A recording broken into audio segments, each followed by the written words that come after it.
Welcome back to my channel Bina Pani English academy. আজকে আমি তোমাদেরকে পশ্চিমবঙ্গ মধ্যশিক্ষা পর্ষদের ক্লাস 5-এর চ্যাপ্টার 19-এর পেজ নাম্বার 214 ম্যাথগুলো সমাধান করাবো। 214 এবং 215। দেখো, এখানে আমি আজকে আলোচনা করব বাহুভেদের ত্রিভুজ কত প্রকার, সমবাহু ত্রিভুজ কাকে বলে, বিষমবাহু ত্রিভুজ কাকে বলে, সমদ্বিবাহু ত্রিভুজ কাকে বলে, এই পার্টগুলো আলোচনা করব। দেখো, বাহুভেদে ত্রিভুজ কত প্রকার ও কি কি। বাহুভেদে ত্রিভুজ কত প্রকার ও কি কি। বাহুভেদে ত্রিভুজ 3 প্রকার, যথা হচ্ছে সমবাহু ত্রিভুজ, সমদ্বিবাহু ত্রিভুজ, বিষমবাহু ত্রিভুজ। প্রথম হচ্ছে বাহুভেদের ত্রিভুজ 3 প্রকার। 1 নম্বর হচ্ছে সমবাহু ত্রিভুজ, সমদ্বিবাহু ত্রিভুজ এবং বিষমবাহু ত্রিভুজ। এটা বাহুভেদে, কোণ ভেদে হলে আলাদা হবে। এরপরে দেখো, সমবাহু ত্রিভুজ কাকে বলে। দেখো, সমবাহু ত্রিভুজ কাকে বলে, যে ত্রিভুজের 3টি বাহুর দৈর্ঘ্য পরস্পর সমান তাকে সমবাহু ত্রিভুজ বলে। যে ত্রিভুজের 3টি বাহুর দৈর্ঘ্য পরস্পর সমান তাকে সমবাহু ত্রিভুজ বলে। এখানে ত্রিভুজের 3টে বাহুর দৈর্ঘ্য দেওয়া আছে, এবি, বিসি এবং এসি। এখানে এবি বাহুর দৈর্ঘ্য যা হবে, বিসি বাহুর দৈর্ঘ্য তাই হবে এবং এসি বাহুর দৈর্ঘ্য তাই হবে। এই 3টে বাহুর দৈর্ঘ্য যদি পরস্পর সমান হয় তাহলে সেই ত্রিভুজটাকে আমরা কি বলবো, সমবাহু ত্রিভুজ। দেখো, এখানে এবিসি ত্রিভুজে এবি সমান সমান হচ্ছে বিসি সমান সমান এসি হবে, মানে হচ্ছে 3টে বাহুর দৈর্ঘ্য পরস্পর সমান হবে। তোমরা ভালো করে দেখে নাও সমবাহু ত্রিভুজ কাকে বলে, ভালো করে দেখে নাও। এবং বাহুভেদের ত্রিভুজ কত প্রকার সেটা ভালো করে দেখে নাও।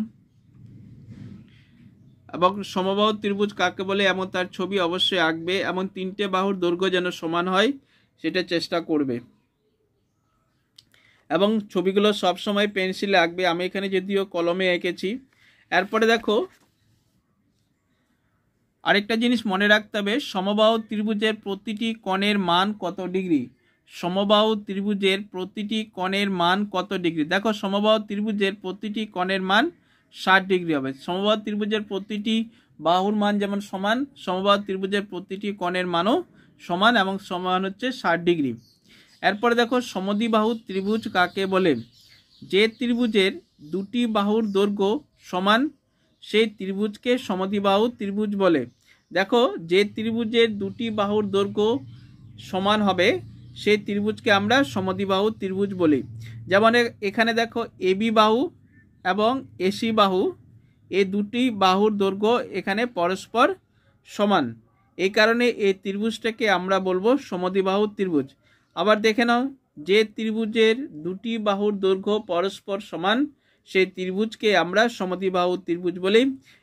উপরে যে চিত্রটা দেখতে পাচ্ছি, এবিসি একটা ত্রিভুজ, এই ত্রিভুজের এবি বাহু এবং এসি বাহু সমান, এই কারণে এবিসি ত্রিভুজটি হচ্ছে সমদ্বিবাহু ত্রিভুজ। ভালো করে দেখে নাও সমদ্বিবাহু ত্রিভুজ। এরপরে বিষমবাহু ত্রিভুজ আলোচনা করব। বিষমবাহু ত্রিভুজ, দেখো, বিষমবাহু ত্রিভুজ কাকে বলে। যে ত্রিভুজের 3টি বাহুর দৈর্ঘ্য পরস্পর অসমান সেই ত্রিভুজকে বিষমবাহু ত্রিভুজ বলে।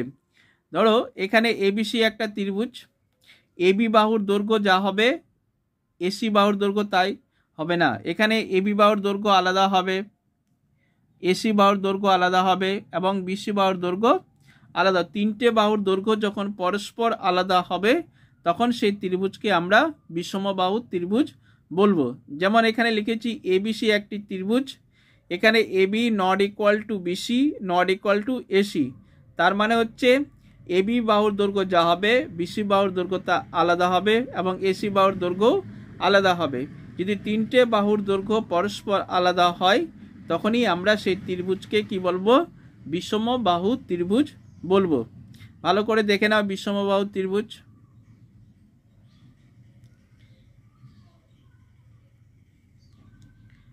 এরপরে একটু অন্য পার্ট নিয়ে আলোচনা করব। দেখো,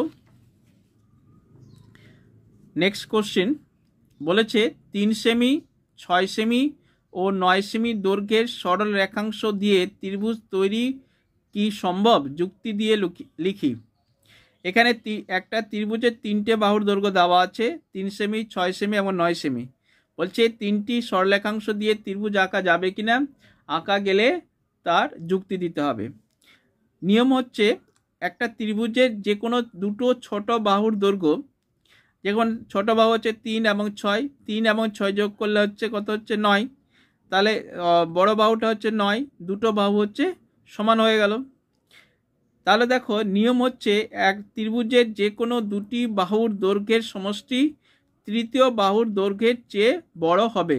তার মানে হচ্ছে এই দুটো বাহুকে যোগ করে যে যোগফল পাবো সেটা যদি তৃতীয় বাহুর দৈর্ঘ্যের চেয়ে বেশি হয় তাহলে আমরা ত্রিভুজ আঁকতে পারবো, কিন্তু এখানে তো সমান হয়েছে, এই কারণে আমরা ত্রিভুজ আঁকতে পারবো না।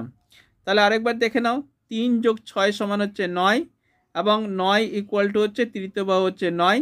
তাহলে লিখতে হবে ত্রিভুজের যে কোনো দুটি বাহুর দৈর্ঘ্যের সমষ্টি তৃতীয় বাহুর দৈর্ঘ্যের চেয়ে বড় হবে, কিন্তু এখানে তো সমান হয়ে গেছে, তাই ত্রিভুজ আঁকা সম্ভব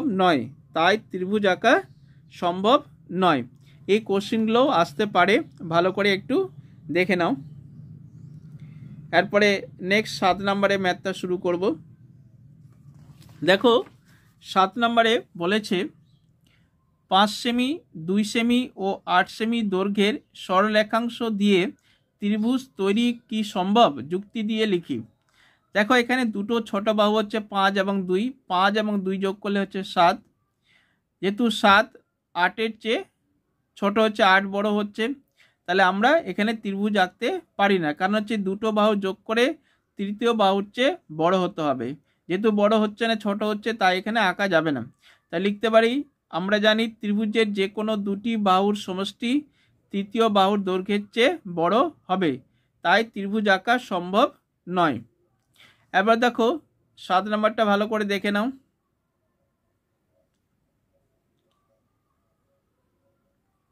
এরপরে 8 নম্বর দেখো, 2, 3 ও 6টা কাঠি দিয়ে ত্রিভুজ তৈরি করতে পারি কিনা দেখি। দেখো এখানে দুটো ছোট বাহু হচ্ছে 2 এবং 3, 2 এবং 3 যোগ করলে হচ্ছে 5, তাহলে 5, আর এখানে হচ্ছে বড় বাহু 6, তাহলে 6 তো বড় হচ্ছে, 5 ছোট হচ্ছে, কিন্তু দুটো বাহু যোগ করে তৃতীয় বাহুর থেকে বড় হতে হবে, এখানে ছোট হয়ে যাচ্ছে, তাহলে আমরা ত্রিভুজ আঁকতে পারি না।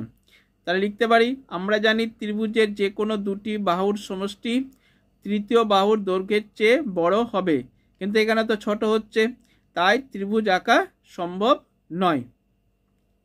8 নম্বরটা দেখে নাও ভালো করে।